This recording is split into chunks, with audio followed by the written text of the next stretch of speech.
The following production is part of the Play Some Video Games podcast network. Hey, I'm Kevin. I'm from Boston. I'm wicked late for my own show. How you like them apples? Hey, Mo, you know Kevin's not coming, right? It's just us tonight. Hold up. You mean they're letting us do the flagship podcast? Yes, sir.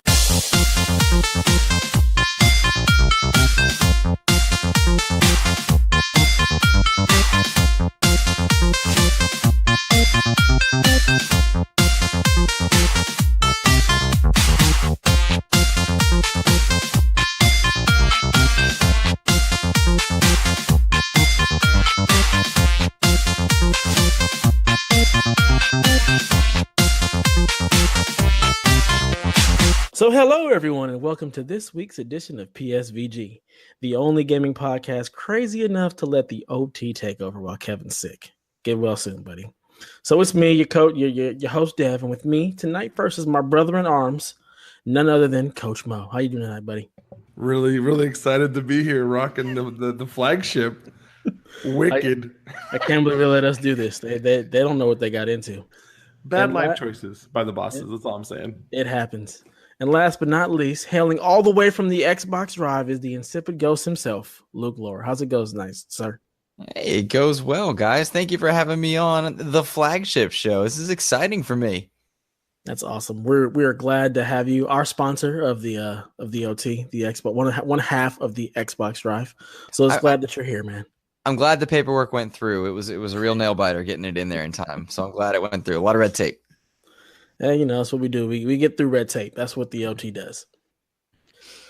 All right. So how's everybody doing tonight? Have you guys had a good weekend so far?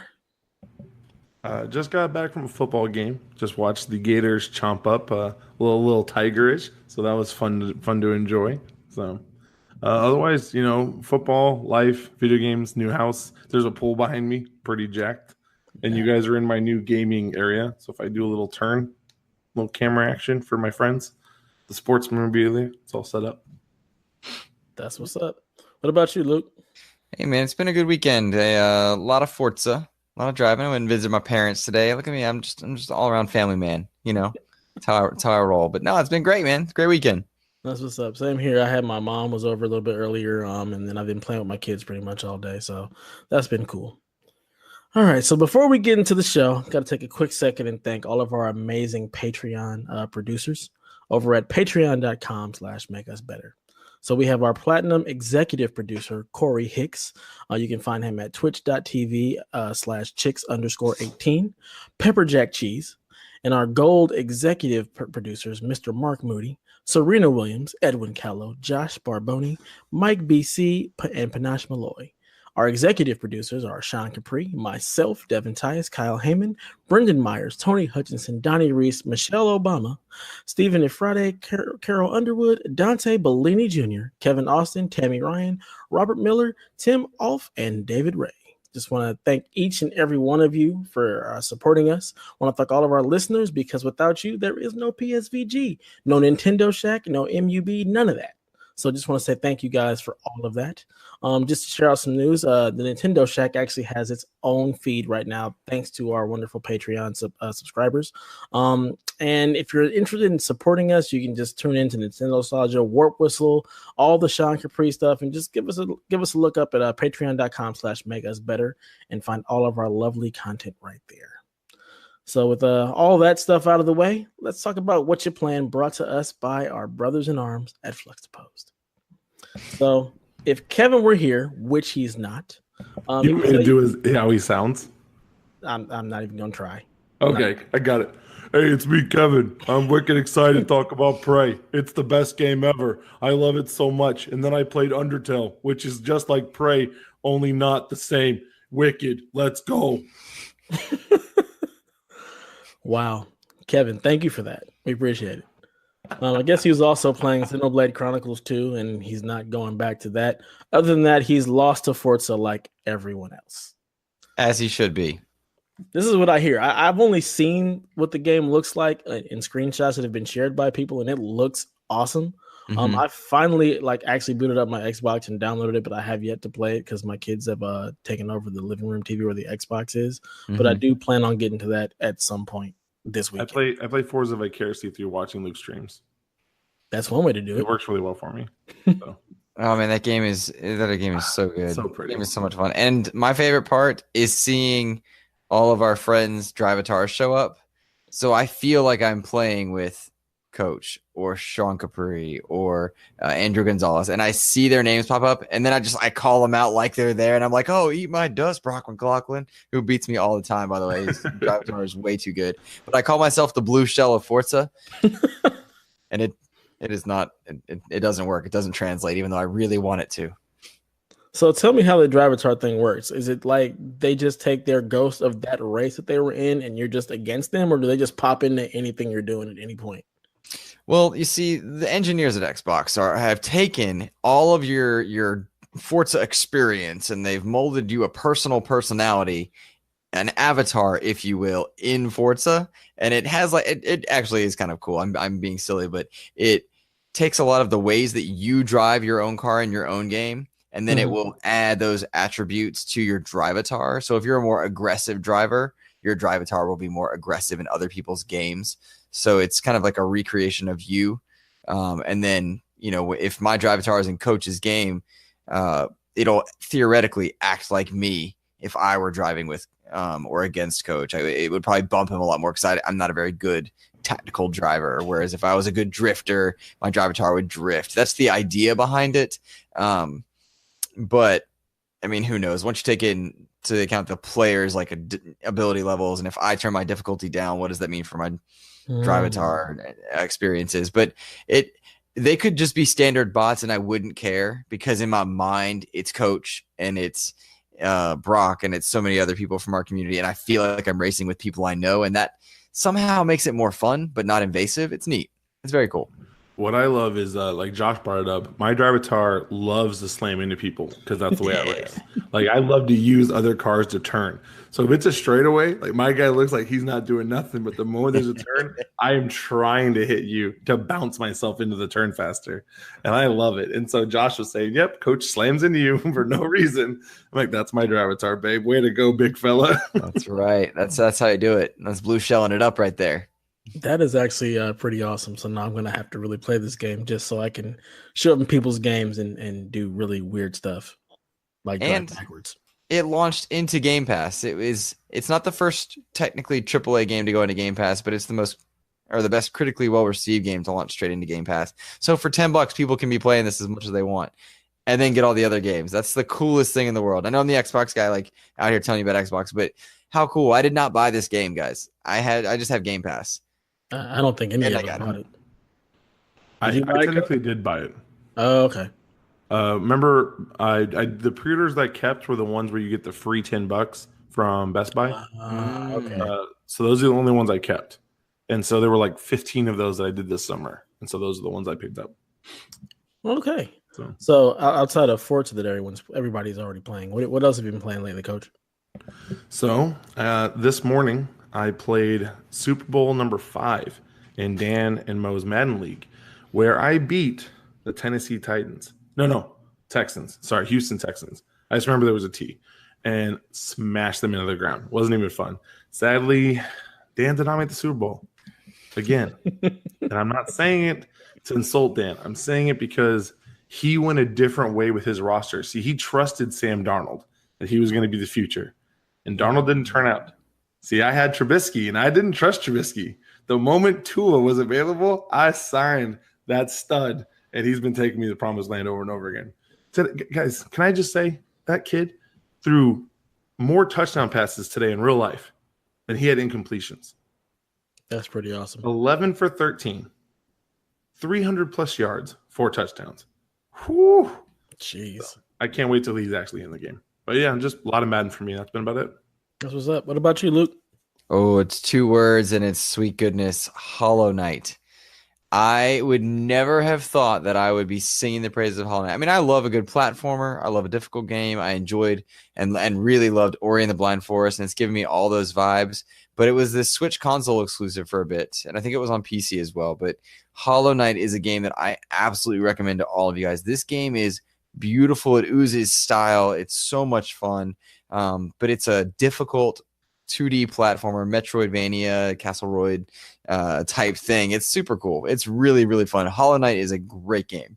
And so I'm 10 hours deep, and I've unlocked maybe 15 achievement points, and I don't care. It's so good. It's so good. That's what's up. Other than that, I've just been playing Destiny too. Forsaken came out, and there's a lot of content. It's just been everything that I would say the Destiny community has wanted from Destiny from jump. They finally have figured out the formula and got it right, and it has just been glorious. I think for like the month that it's been out, every week there was something new to do, like new actual content, new story missions, new dungeons, new strikes. Like everything was populating. Like once somebody completed the raid, it opened up a bunch of new content, and also opened up a cycle of like the end game area that has a 3-week cycle. And everybody was wondering, because the 3-week cycle came to an end, and this was the reset to the first week. And everybody was wondering, so is it just going to be like the same exact stuff again? Mm-hmm. It is the same story missions again. However, they actually acknowledge the fact that everything went back. Like the characters in game, they actually acknowledge the fact that it's gone back to week 1. Like the main quest giver, Petra, is like, I don't know what's going on, but everything is the same as it was 3 weeks ago. So there's actually lore reasons for like the Dreaming City, which is the name of the in-game place, actually resetting back to the beginning of this curse that was unleashed once the raid was finished.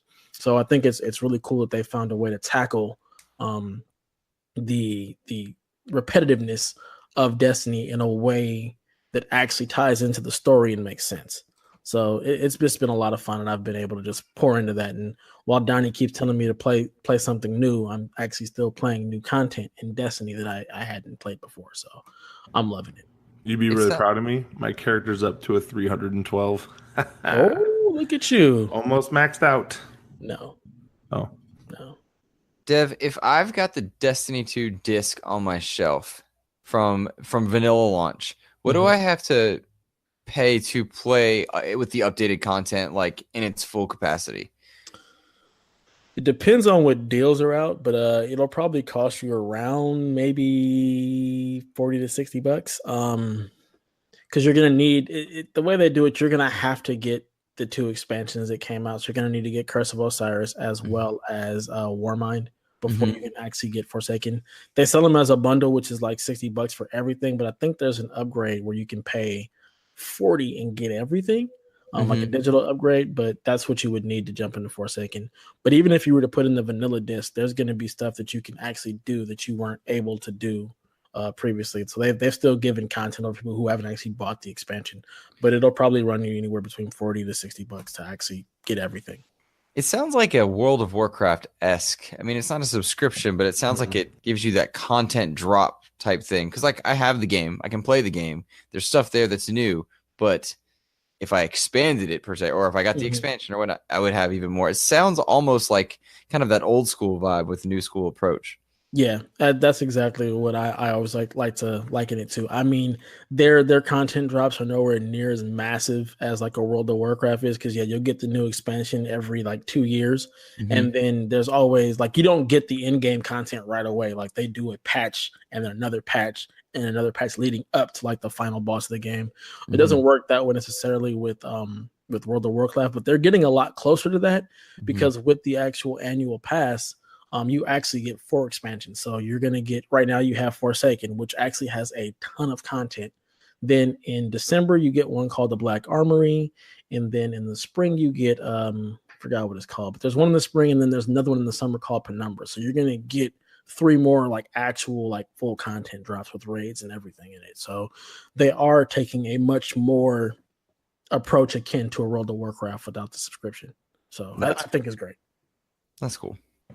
And Luke, if you ever picked that one up, I still to this day have never done a raid. And it's because I don't have a lot of people on the Xbox who like play to that level anymore. So just saying, if you get it, you have one person signed in for sure. Nice. I beat Vault of Glass once in Destiny 1. That's my claim to I fame. still have not done one. So Once. That is still like one of the greatest raid. Oh my god, I love Vault of Glass. It's awesome. I do have it on Xbox. One day I'll level up my character. That if I do that before I actually build the PC, because Destiny on the PC is incredible. So. If you're lucky, you'll catch up to my guy. I mean, 320. Just saying, flex for you. I mean, if you buy the what's the level cap right now? It's 600. Oh God. Oh my. It's almost double where I'm at. That hurt me to hear. Just for you, that hurt. Oh man. It's all right. Yeah. I beat the main story, so that counts. I mean, if you just do the story, you're going to be able to get to 500 pretty easily. Like the power increase from 312. I'm going to beat it, and you're going to see me at 400. Oh man, you're just going to sit there and go, how did you do this? Hey, I'll believe it when it happens. Because that would also force you to put down Madden. So that's not happening anytime soon. Exactly. That's why I said I believe when it happens. So okay, so let's now get into some news. We're gonna go back into the Wayback Machine story of the week. Wait a minute, Doc. Are you telling me that you built a time machine? Calculations are correct. When this baby hits 88 miles per hour, you're gonna see some serious shit.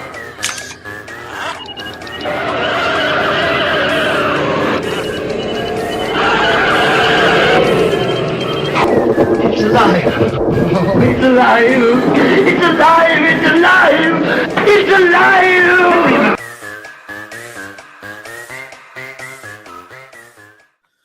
So this story is one that was actually picked by Kevin specifically for Coach. So EA Sports, the makers of Madden, they're going to have a Madden tournament that's going to be used to raise money for the victims of the Jacksonville shooting. There was the event, the shooting, actually, there was 11 wounded, 2 people were killed. It was just a really tragic event and something we just did not expect to see happen at a gaming tournament of all places. And Madden, of all things, was probably something that was far from everybody's mind to think there'd actually be a fatal shooting at a gaming tournament. So I think it's great that they're having this event, and it's going to raise money for like the victims. What do you guys think about that? Actually, I have this marked on my calendar. I'm really excited. I've actually sent money to contribute to it. My wife and I had sat down. We were going to contribute to Make Us Better with a portion of what we made every month. And then this happened in the summer. And so we ended up sending that money over to help out the victims, because it was such just Madden's not a game you expect it to happen at. Right. But we live in a world where innocent things can be taken awry and turned into evil things and bad things. And we wanted to do something that the only thing we thought we could do to help. I'm very excited to see EA continuing to want to do more for those families. And I'm going to do all I can to celebrate and put some love into it, and hopefully share some positive stuff from it. So, what about you, Luke? What do you think about this? I love the idea that the community is rallying. I think too often our gaming community of late has been forced to change its tone and move it away from video games into, for lack of a better term, the far more real world. But one thing that is very consistent about the gaming community is that it's persistent in its efforts to outweigh bad with good. And so you see things like Extra Life every year that gets bigger and promoting people, and people are doing their own streams and charities and things like that. And when the Madden attack happened in Jacksonville, it was just another gut punch in a year of gut punches for our community of a whole. But I mean, they rallied around that. I struggle to think what went through their minds from a marketing standpoint, from a business standpoint, and then in a much more real and more important way, how do you help these people that are now in the wake of this attack? And so I'm very glad they're back on their feet. They're doing something. They had a stream a few weeks ago, kind of in the immediacy of it, because they didn't want to continue with the tournament and have people gathering until they kind of knew the facts, what was going on. But I'm very glad to see them continuing to support this cause and not allowing it to go by the wayside. It's a nice, I think, a healthy reminder of all the immense amount of good our community can create when just a little bit of bad might seem to take headlines initially. Yeah, absolutely. Let me correct myself. It's actually not EA. It's an independent Madden league called Mudhead that focuses around the Madden is it? team. Yeah.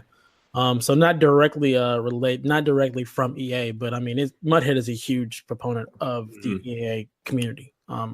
So See, and I thought Mudhead was related, so that's how come I think I had those two mixed up. Yeah, they do some great stuff though. Yeah, they're like the biggest ones when it comes to like the Ultimate Team and the tournaments and stuff. So I mean, they're not EA, but they are definitely aligned with them, even though they're independent. But it's just great that community is rallying around this and actually doing something for the good of the game and for this cause. I think it's great. Absolutely. Yeah.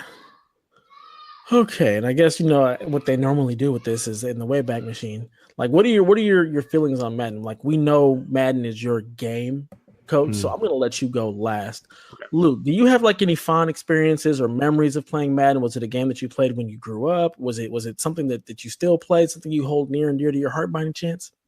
At the risk of alienating myself amongst two football fans on this show right now, no, FIFA and NHL were my games for a long time, and in dorm room, college, it was always FIFA or NHL.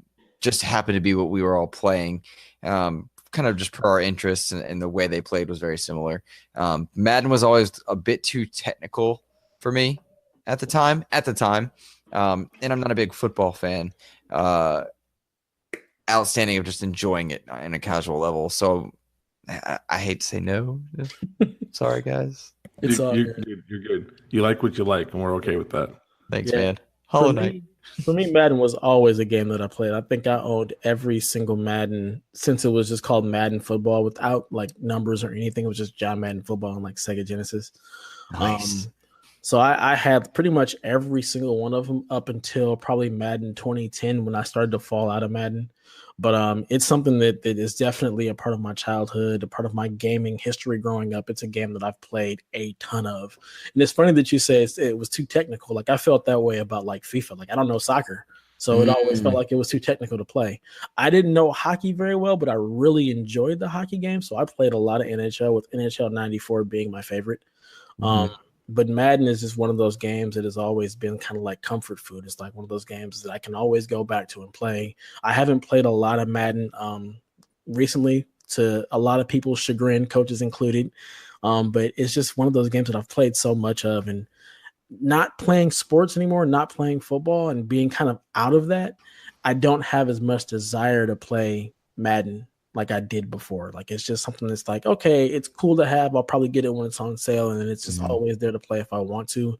But it's not something that I would say I've been big into over the last like 5 or 6 years, honestly. So with that, Coach, take it away. So I've put in over 200 hours into Madden 19 on the Xbox, another probably 50 or 60 on the PC, and another 30 on the PS4. I do a lot of my tournament money play is on the PS4 because so many people have it, and that's where a lot of the leagues have gone. I love it. I play Madden almost exclusively from August until December, and it's just kind of the way it's always been. I like the chess match of playing with people. It's 3rd and 2, and most people are going to try to run the ball, where in my head, I want to think of, if it was me, what would I do? I would probably go for a slant route or a sluggo, something to move the call as well. Slant route, sluggo. Yep. And so that's the way I see the game. And so that's what I love about it, is the fact that it brings so much real football into it. I still to this day think football is the hardest sport to coach as far as X's and O's, because there's so many moving parts. You have 11 people working intricately together, and if one person doesn't do the job, you're in trouble. But at the same time, like I have so much love for the franchise. The first Madden I ever played was on the PC. I remember my uncle sat me down and was like, hey, you know how we love the Bears? And I'm like, yeah. And he's like, there's a game here where you can jump in, you can play some football, and you can learn this, this, and this. And I remember playing it on his computer. That was actually the very first Madden, because the first Madden was on PC. And as it's grown, I have grown to love it with it. I think had I not become a football coach and I had gone straight into basketball, I would eventually have lost interest, because either you are a diehard person who loves it and you can play on all Madden and beat the computer by 70, or you're a casual person who maybe just plays MUT, which is a much easier mode. But my love for sports games in general has continued to grow thanks to Madden.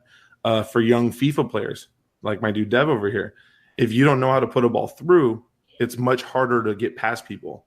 So what that means is you're literally leading your guy so he doesn't go off sides to go and get behind the defender to score that goal. So it's 1-on-1. Most people don't know that through ball they put in 3 years ago to make it where it's just one button and it will lead your guy for you. That's one of the things I love about FIFA. But on the Madden front, they worked so hard to involve the long shot mode to teach people these skills. What I loved about long shot in the 2018 game was it was teaching people how to read a defense. Hey, this is what single high means. This is what double high means. This is how a cover 4 comes into play. Here's how you read it as a quarterback. This is how you decide whether to run the ball or pass the ball. And it gave that mode to be the training wheels for young football people. I've been laughing my butt off listening to our dude, Donnie and Jason, and playing Tecmo Bowl.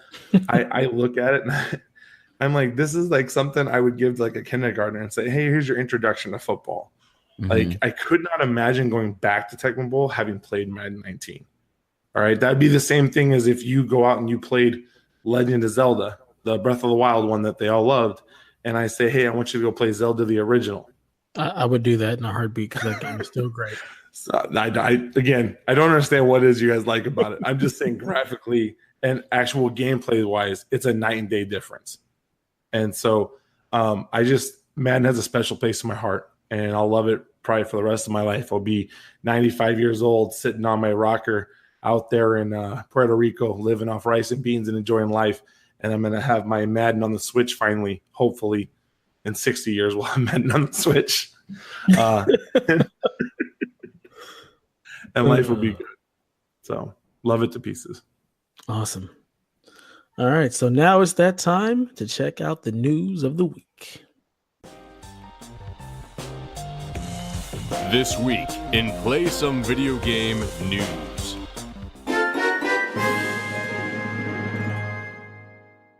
So we've got some breaking news right now. Originally, this story, when we had it posted, was actually talking about TellTale laying off more people as the studio continues its downward spiral. But we found out recently that Skybound actually came in and kind of saved the game. I guess they're contracting out some of the employees from TellTale to go ahead and finish it. You were reading about that, Mo, so why don't you go ahead and tell us a little bit more about what you were reading? So from what it looks like is they're going to be picking up some of the employees and hopefully getting them in. It doesn't give us a financial breakdown. My hope is the same thing that Mike Futter, who actually is the one we got the story from, so give him credit over there from Game Informer. But what he's saying is hoping this leads to some maybe restitution or severance to go to those other 250 employees or the employees who are not brought on to finish the project was what his hope is. And so what's happening is Skybound is picking it up. They'll be finishing episodes 3, 4, and 5. And then also, I believe Luke was telling us that they only had a couple of things left on 3, a couple of voice lines on 4. So it's 5 that's going to need the main chunk of work. So far, bigger details we don't know, but we do know that they right now have already gotten everything lined up. So they've got the red tape cut. Now they're working on the actual bringing of employees, and it's going to be on TellTale to be more transparent on the rest. Now that's awesome. That's a feel-good story for the day. I think it's great that somebody was able to come in and just kind of step in and kind of save this game. I haven't played Walking Dead since the first season, and it left a very lasting impression on me. I just never got around to finishing up Walking Dead season 2 or anything like that. But I'm glad that they're actually going to finish out Clem's story, right, and actually give it the care that it needs, and that they're actually getting the TellTale employees who are writing the game. And like you said, hopefully they can do more for, the entirety of the people who were laid off, and actually do something for them as well as they're finishing this game. Luke, have you played any of the Walking Dead? Is this a series that you care about? Oh, absolutely. It's not just The Walking Dead, but it's TellTale in general. I really enjoyed that. When I had back in the day, I loved the first season of The Walking Dead. I thought it was great in terms of storytelling, narrative. I thought the engine was very frustrating, and that they didn't update it kind of took its toll on me a bit. But when I had my shoulder surgery, 2 years ago, perhaps. I played Borderlands and Walking Dead Season 1 and one other of the Telltale title. It was probably the Batman, the first Batman one they did. And it was very nice because it was very accessible. And that was what I really liked about it. The writing was wonderful. I am hopeful that in this kind of in the wake of this Telltale stuff and with Skybound, who is I think they're an interesting choice. They made Slime Rancher. They're making The Long Dark. They're an interesting choice to pick up Telltale. It's not who I would have put in my top 10 list of people I would have thought would kind of help Telltale recover into finishing The Walking Dead season 3, episode 5. I would not have picked them, but I'm glad and I'm hoping that somehow they spin this to where it promotes or helps the rest of those Telltale employees that were affected. I would like to see the real world applications come from this game being completed. Absolutely. Now, for those of you that don't know, Coach Mo penned a very heartwarming and heartfelt goodbye to Telltale over on psvg.blog. So we're going to let him wax poetic real quick about how he feels about Telltale in the closing. So what I wanted to add was, again, I own every Telltale game that's come out on the 360, on the PC, and on the Xbox One. I've loved the games. I've talked about my love for the Minecraft one. I still think Minecraft Story Mode Season 1 is one of the best games I've played in my life. The storytelling, the way the story leads, the characters, everything about that game, like literally, it's like they made Minecraft matter to me. I did not start playing Minecraft till after I did that. And I'm just very grateful for it. But the thing I wanted to point out is if you follow some of these publishers and these people who are in this, I think there's something that needs to be said or pointed out. I've seen so much stuff going towards the publishers on, hey, you need to finish this, and then things are thrown at the employees. I feel like we as a community need to voice more that these devs deserve to be taken care of.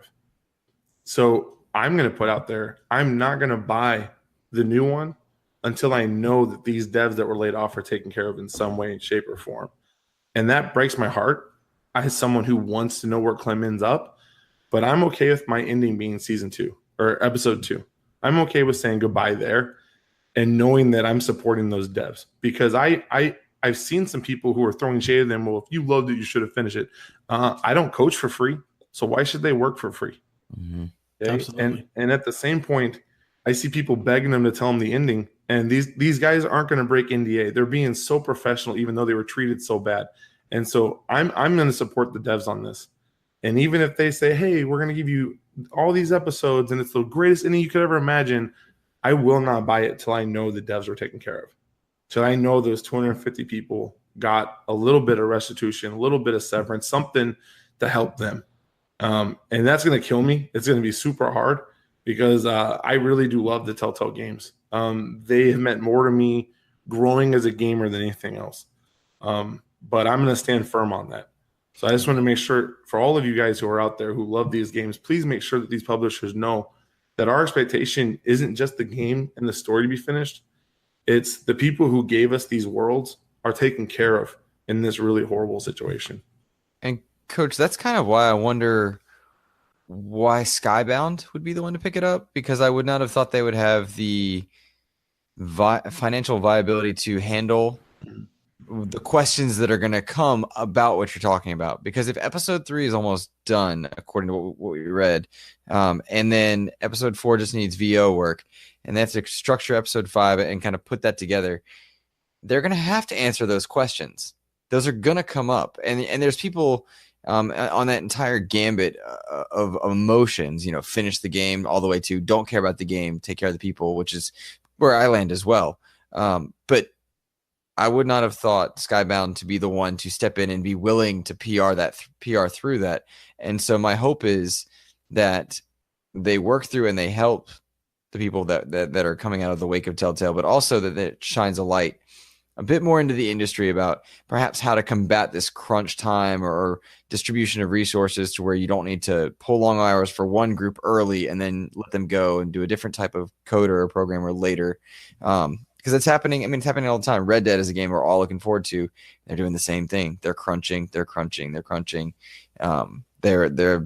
Jason Schreier over at Kotaku was saying things like there were support groups during the initial Red Dead, and TellTale is the most recent one where we're looking into that crunch culture and how it affects them. But Capcom Vancouver was 2 days prior. No one's talking about it. So I'm hoping this doesn't have a flashpan effect. I would like to see this be a long tail discussion where months from now we're learning from the mistakes they're in. Yeah. Absolutely. Good stuff. Okay, so this next story kind of hits close to home. I don't know if you guys have seen this story at all about the antagonist in the Life is Strange Part 2. Kotaku had an article, I think it was on Friday actually, that came out about how the antagonist right now in the Life is Strange Part 2 is racism. It strikes a chord right now just about what's going on right now in America. Some of the things that we are faced with and things that are going on just in real life.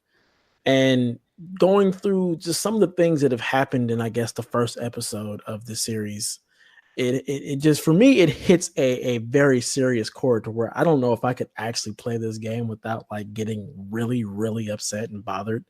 But I guess in the beginning of the game, the character you play is a Mexican American. They live up in Washington, and the kid gets into a fight with the neighbor. The neighbor yells, "Go back to your own country." And then it escalates to where I guess the main character pushes the character who yells, "Go back to your own country." He falls, hits his head on a rock, and is pretty badly injured. The father of the Mexican-American kid, Sean, walks outside with his hands up trying to de-escalate the situation as a cop drives by and pulls out his gun. Why you pull out your gun on two kids that are fighting, that are clearly unarmed, would be beyond me. But he pulls out his gun. The father walks out with his hands up trying to de-escalate the situation, and the cop shoots the father.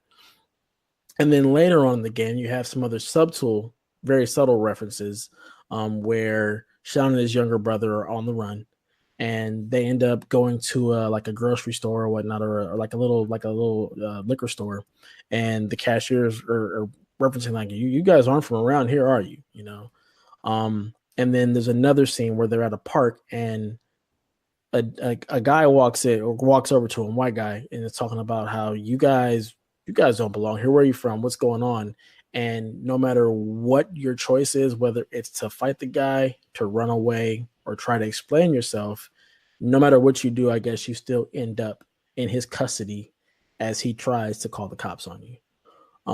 For me, I've dealt with all of those issues, like life that has actually happened to me in some shape or form, with the exception of a cop pulling a gun and shooting someone in my presence. But all of the other things I've actually experienced. And so for them to have a game that deals with such real life situations, one, I think is great, and everybody should play this to actually see some of the things that you may not know actually happen to people.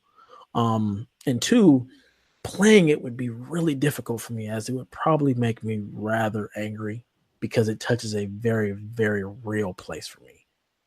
So just with all that being said, what do you guys think about that? I'll let you go first, Luke. I would like to throw the caveat out that I've not played the first Life is Strange.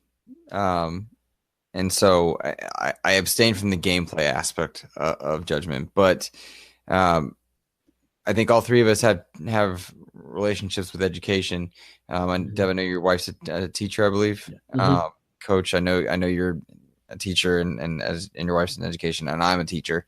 And I can approach it from that aspect, that I don't want any of my students to ever face any kind of discrimination, whether for their creed, their race, their gender identity, any of that stuff. I don't. Nothing short of their actions should be what they are judged by. And I don't know that I could play this game and not be teary if it's well written and well done. And that's where that's where I can approach it without having played the first one.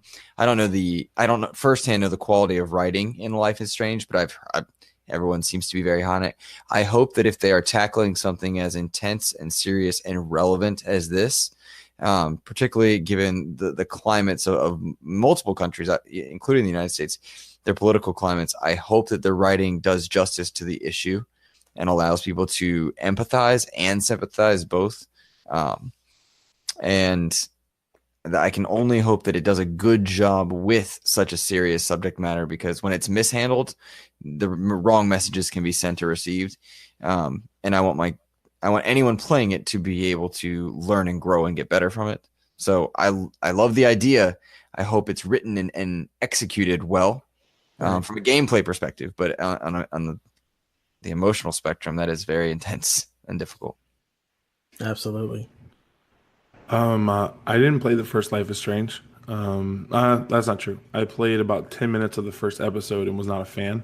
Then I played the second one, which I remember there's something wonky with their chronological order. I think the second one is actually the precursor to the first one.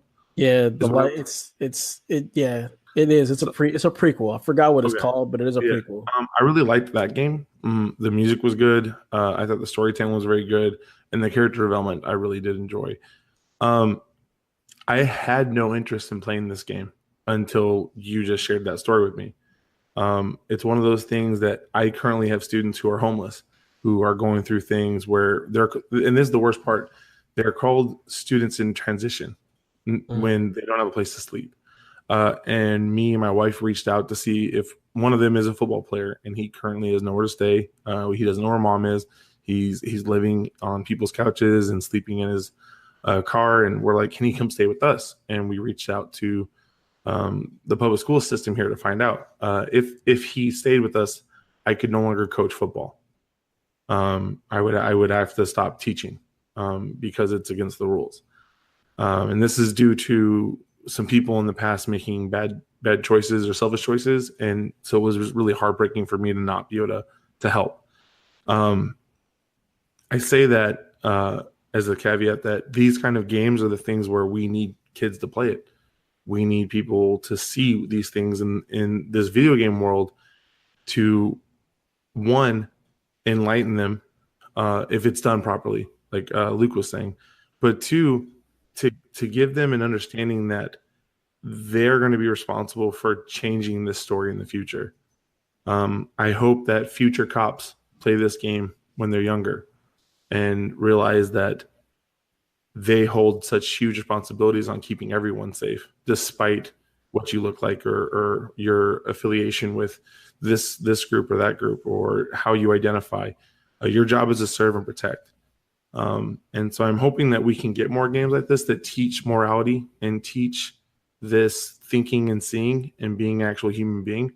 But again, I haven't played it, but I will now. So I know that'll make Donnie very happy because he's very high on the Life is Strange games. He loves these games, and he really kind of took a soapbox approach. Like, these are really good games, and if we don't start actually buying these games and playing them, like, we won't get stuff like this. Like, the same thing that's happening with TellTale could easily happen to this company as well. I think a lot of it comes from the Netflix approach of games. Like, these are episodic games, and you kind of want to wait and play them all as a whole instead of playing one and waiting forever for the next one. But I think when we do that, instead of getting the whole season up front when it first drops, we end up, costing that studio money, or like I said, costing them money, but they don't get, the return on investment that they would normally look for. And if this is something that you think that you're interested in, or you have an idea that you might enjoy, you should definitely go out and buy this game and give these developers the money that they need to continue to make stories like this that can actually make differences in people's lives and change the outcome of the future, So with that being said, am I going to get it? I don't know. It's tough to say because, like I said, for me, that is just going to be really hard for me to actually get through, just raising two young children, knowing that these are things that they may or may not face, knowing that I faced it. It's difficult. But if the writing is good and not just out for cheap thrills, then I think it could be something that is definitely life-changing. So we'll see. All right. Moving on to something a little less heavy. So Dance Dance Revolution is a game less that we heavy. all know. I know what's coming, everybody. That was good. English teacher right here. Yeah. So Dance Dance Revolution is a game that we all have seen. I'm sure some of us have probably played Dance Dance Revolution, but probably not like this guy. So there was a guy who has lost a ton of weight. He's lost 125 pounds, and he owes it all to playing Dance Dance Revolution. I guess he had always seen the game, was a fan of it, would play it, but the closest one to him was about 30 miles away. And he ended up being overweight to the point where it was life-threatening. But this game was a game that he enjoyed so much that he decided to go ahead and pick one up. And actually, he learned some arcade repair. He actually had his own DDR machine, and he has just kept it up and has started losing weight. And as of now, is down 125 pounds from playing Dance Dance Revolution. I don't know what everybody would do if they were faced with a life and death situation where your weight can cause you to die, and the steps you would go through to lose that weight and get rid of that obstacle. So I think it's great that this guy was able to find something that was good enough for him, that he enjoyed to the point where it was able to motivate him and play and be able to lose that weight through a video game. I think that is absolutely incredible and wonderful. What do you guys think about DDR? Have either one of you like dabbled in it at all? I know my wife is a huge fan of DDR. Anytime we see one, she wants to play it. Coach? I've never done the DDR, but I've done the real life DR. So just going to clubs and dancing. I never shied away from a good going out and dancing night, especially when you're 6'7" and 350 pounds, and you're able to pick your wife up in the air and hold her up while you're dancing. That's a good time. Everybody gets a good laugh out of that, and I just enjoy. I'll dance almost anywhere. I don't care. Still to this day, one of the things left on my bucket list is doing the cat daddy on the Great Wall of China. And someday I'll get that done before I pass away. And it'll be a great YouTube video. I'll be on the Good Day America show. It'll be great. Awesome. Luke?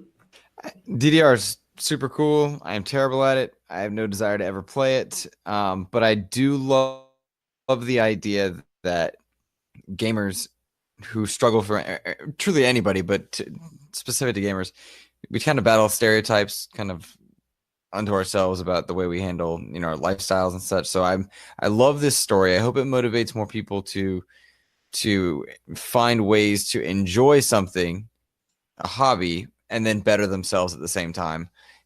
Very, very, I hope this gentleman is very proud. I hope this motivates other people to continue that, and to find ways to be healthy, whatever that means for your body type or mentality. But I think it's awesome. And DDR, it looks insane, and I can't do it. But it's awesome. It's really cool. I'm just really bad at it. I'm not gonna lie, I'm terrible at DDR. That's one of those things that drives me absolutely nuts. I can't do it. But my wife loves DDR, and so she is always trying to get me to play DDR. I'm just like, I can't do this. I am terrible at trying to follow instructions and actually dance. I'd rather just dance like Coach. Just like Coach Mo. Take me to a club. Play Just Dance, everyone. Y'all heard it? Exactly. Play Just Dance. It'll be on the Wii in 2019. I own Just Dance for the Xbox One. Just saying. Yeah, I own Just Dance for the PS4 for my wife. Is also her and my daughter love playing that game. I'm terrible at it though. I love that you have it on the phone now. Like, that's so much easier to track. Because my arms be going, I'm not going nuts. I'm enjoying every minute of it. Is that just me? My bad. All right, so moving on to our last story. Next story. I like it. Very excited. You're going to have to take this with a grain of salt because it is just rumor mill stuff right now. Nothing has been set in stone, but apparently there is a Batman Arkham Universe game that's going to be announced at XO18 that is going to be for PC, PS4, Xbox One. It's going to be, I guess, after the Arkham Knight. It's going to have a wonderful cast of characters. We're going to be getting the Tim Drake, Robin, Nightwing, all of these other characters will be in it. And we're going to actually get to finally go back to the Arkhamverse, as they're going to refer to it now. I guess it's also supposed to be the last hurrah for Batman from Rocksteady. I don't know about you guys, but I was a huge fan of Arkham Asylum, Arkham City. I didn't get through all of Arkham Knight because that Batmobile really bothered me. Like I couldn't stand that thing, to be perfectly honest. But I do love the Arkham games. I love the combat. I love being the Dark Knight and the detective stuff and being able to stealth on people and just knock them out. I'm a huge fan of that series, and I'm glad that they're not just letting it go by the wayside, especially after how much everyone loves Spider-Man except for Coach Mo, because Coach Mo hates Spider-Man. After seeing how awesome that game is, we're gonna get some more Batman. I think it's great. So, Luke, how do you feel about some more Arkhamverse? Well, I have no idea if this. I don't think this story is true. I don't think it is. Just in my cursory stuff, just looking through it. But if it is, I am ecstatic. Arkham Knight is among my favorite games of this generation. I over 1K'd it on Xbox, and I got tons of trophies over on PlayStation. I played it multiple times on both just to do it. Return to Arkham, I went and did those. I loved Arkham Knight, Origins, City, and Asylum. I think they're awesome. I think Arkham Knight's the best superhero game that's ever been made. And I've platinum Spider-Man, so I do have that respect for Spider-Man. It's the second best superhero game ever made. But no, I love the idea. I hope that it exists. I want it to exist. Arkhamverse is special, and there's plenty of room to make things in there, either before Arkham Knight's ending or whatnot. But I want more Arkham. I just don't see the stars aligning for this to be announced at an XO. That doesn't feel like an Xbox announcement or an Xbox conference announcement. It doesn't seem to line up with previous things we've seen. But I would, however I get more Arkham, as long as it's multi-platform and people can enjoy it in multiple places, I'm happy. Yeah. What about you, Mo? Spider-Man hater. So my first Batman game was the one for the Vita, Blackgate. Is that what that one was called? We don't Arkham Origins Blackgate. We don't speak of that one. Right. By Roxette. So that one wasn't bad. I didn't mind it. I never played Asylum. I never played the City one. And I played about, I want to say like 5 minutes of the Origins one because it came with a statue and I just wanted the statue. I played the Night one and took the Batmobile on top of a building because you could use that little thing and then dove bomb it off on top of a group of bad guys and in my head killed them. And I was like, Batman the murderer. And then I found out they weren't actually dead. They were subdued. Is that right? That is Batman, so yes. Yeah. So I was like, oh, well, that ruined it. I thought it was going to be like the Dark Knight, not the okay. So I stopped playing that one too. I don't have a lot of Batman knowledge. All right, Coach. The real reason we brought you here tonight is to have an intervention and get you to sit down and recognize that Arkham Asylum is one of the best games ever made, even in the past 2 generations. It's time to do it. And we can argue about Origin, City, and Night, but you got to play Asylum. This is your intervention today. Okay. Yes, you have to play it. There are other heroes that are not named Hulk. Are you sure? Play as the Batman. That sounds wrong. I love both of you very much. I'm a big fan of both of you. So I'm willing to look at picking those up and running through them. But yeah, to this day, I'm not far enough into the Batman to know anything. I do know on Injustice 2, I could wreck shop with Harley Quinn. I was really good at setting you up with the hammer, followed by her 2 dogs, that little power move, the hyenas, and then coming through with a big finishing move. And so I could take out a lot of health real quick. Other than that, that's about all I know. If you play Arkham anything, turn everything else off. Like, don't have podcasts or movies going, and listen to the sounds and the voice acting. You're telling a person with ADD to not have auxiliary things to help keep me okay. All right, I'll try it once. 3 minutes later, I'll be outside in the pool.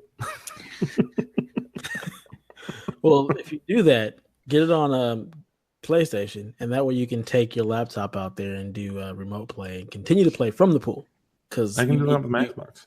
You can do that on Xbox too. Then, just throw that out there. Then do it on Xbox. The Xbox Drive ball. Then yeah, do it that way. However you got to do it. Like, you need to play through at least Arkham Asylum. I think that game is it is wonderful, and it's like tops like 20 hours to beat. I don't know if it's money. Yeah, $3.50. Yeah. Well, we were planning. I wanted to help Nate out, so I was planning on doing a sort of extra life on Black Friday, and that could just be the thing I do. I'll just That beat would be a great thing to play through for Extra Life because it's a game that you can actually just definitely go through in a couple of hours. Okay, it's a lot of fun. There's backtracking, so if you don't like Metroidvanias, it might kind of bother you, but I think that's one of the best parts of Arkham Asylum is going back after you get certain abilities unlocked and be like, okay, I remember seeing this over here. I've got this weapon. Now I can get through this and see what's behind that door. I love that kind of stuff. And it being in the Batman universe and going through Arkham Asylum is sweet. I'll be playing that game again. I have the what is it called? Return to Arkham? It collects the 2 Rocksteady first outings. But Arkham is one of those games that does a very good job of starting you out strong and making you stronger. You don't feel weak like at the beginning of, say, Metroid, where they strip you of everything. You feel strong to begin with. So you feel like a superhero when you start, which I appreciate. That is a very, very good point. Because most of these games, like a God of War, for example, the ones on PS3, not the newest ones, you're all super souped up. You got all the abilities, and then they gotta whittle you down to nothing and make you build it all back up. You're absolutely right. The approach that Arkham takes, where you actually still feel super powered, like you are still the Batman, and you just acquire even more power, is a much more fun approach to those type of games. Agree. Isn't his superpower just being rich? So like he just buys stuff. No. I don't know a lot of Batman stuff, guys. I'm just going. I thought you were joking. Oh no! Like, isn't that he has money and they build him stuff and he uses it? Like, he has the same origin story as Spider-Man. He's just dark with it instead of happy about it. I mean, Spider-Man actually has powers. I would say he's more like Tony Stark, where yes, he's got money, but he's also really, really intelligent. He also is like trained in martial arts, like to the nth degree. So by Liam Neeson. That's I like that. Liam Neeson's. No, that was great. That was a good movie. I really enjoyed it. Like he was all like, yeah. He trained the Batman. He gave the Batman his skills. We're not even going to go. It's a Key and Peele joke. I hate that trilogy. Just no. Oh, Devin. I'm Batman. That's so good. That's such a good Batman voice. Oh. By using that, I could be Batman. The fire rises, brother. Okay, moving on. So normally, this would be time for Kevin Hates Everything. Oh, so that means it still is time for Kevin Hates Everything. Take it away, Mo.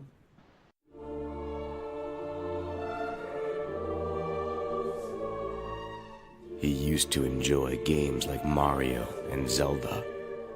He used to like Bethesda and the New England Patriots. He used to love to visit the Nintendo Shack. But now, Kevin hates everything.